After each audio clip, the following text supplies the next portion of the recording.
আবু বকর রাদিয়াল্লাহু আনহু এর মহানুভবতা। আবু বকর রাদিয়াল্লাহু আনহু ছিলেন নবী মুহাম্মদ সাল্লাল্লাহু আলাইহি ওয়াসাল্লাম এর ঘনিষ্ঠ সাহাবী এবং প্রিয় বন্ধু। আবু বকর রাদিয়াল্লাহু আনহু তার দয়া, মহানুভবতা এবং উদারতার জন্য সমগ্র মক্কা নগরীতে অত্যন্ত জনপ্রিয় ছিলেন। একদিন আবু বকর রাদিয়াল্লাহু আনহু মক্কা নগরীর এক ব্যস্ত বাজারের মধ্য দিয়ে হেঁটে যাচ্ছিলেন। তখন তিনি একজন দরিদ্র বৃদ্ধা মহিলাকে দেখতে পেলেন। বৃদ্ধা মহিলা মুদিখানার ভারী বোঝা বহন করতে হিমশিম খাচ্ছিলেন, তথাপি এত ভারী বোঝা নিয়ে যাচ্ছিলেন।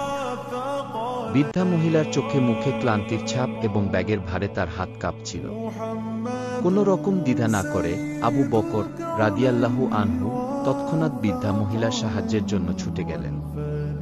তিনি উষ্ণ হাসি দিয়ে বৃদ্ধা মহিলাকে সালাম জানালেন এবং বললেন, আপনার উপর আল্লাহ তাআলার শান্তি বর্ষিত হোক, প্রিয় বোন।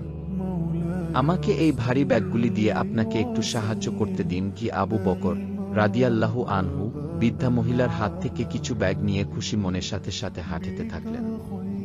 তারা একসাথে হাঁটতে হাঁটতে আবু বকর রাদিয়াল্লাহু আনহু জানতে পারলেন যে বৃদ্ধা মহিলা একজন বিধবা এবং তিনি একা থাকেন। তাকে ভরণ পোষণ করার জন্য তার কোনো পরিবার ছিল না এবং তার জন্য জীবন কঠিন হয়ে পড়েছিল। আবু বকর রাদিয়াল্লাহু আনহু এর মন খুব খারাপ হলো এবং তার প্রতি গভীর সহানুভূতি অনুভব করেছিলেন। আবু বকর রাদিয়াল্লাহু আনহু মনে মনে ভাবতে থাকলেন, এই বৃদ্ধা মহিলাকে আর কিভাবে সাহায্য করা যায়। কিছু একটা করে দিতে পারলে এই বৃদ্ধা মহিলার নিশ্চয়ই উপকার হবে। তিনি বৃদ্ধা মহিলাকে জিজ্ঞাসা করলেন তার কিছু লাগবে কিনা। বৃদ্ধা মহিলা জানালেন যে তার বাড়িটি মেরামত করা প্রয়োজন, বাড়ির ছাদ থেকে পানি পড়ে আর দেওয়ালগুলাও ভেঙে পড়েছে। আবু বকর রাদিয়াল্লাহু আনহু তাৎক্ষণিকভাবে বৃদ্ধা মহিলার ঘর মেরামতের দায়িত্ব গ্রহণ করলেন।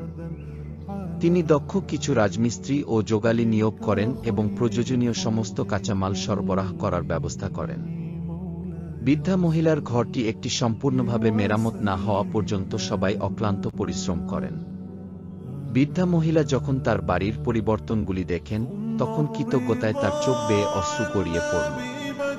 তিনি আবু বকর রাদিয়াল্লাহু আনহুকে অজস্র ধন্যবাদ জ্ঞাপন করেন এবং তার সুস্থতার জন্য প্রার্থনা করেন।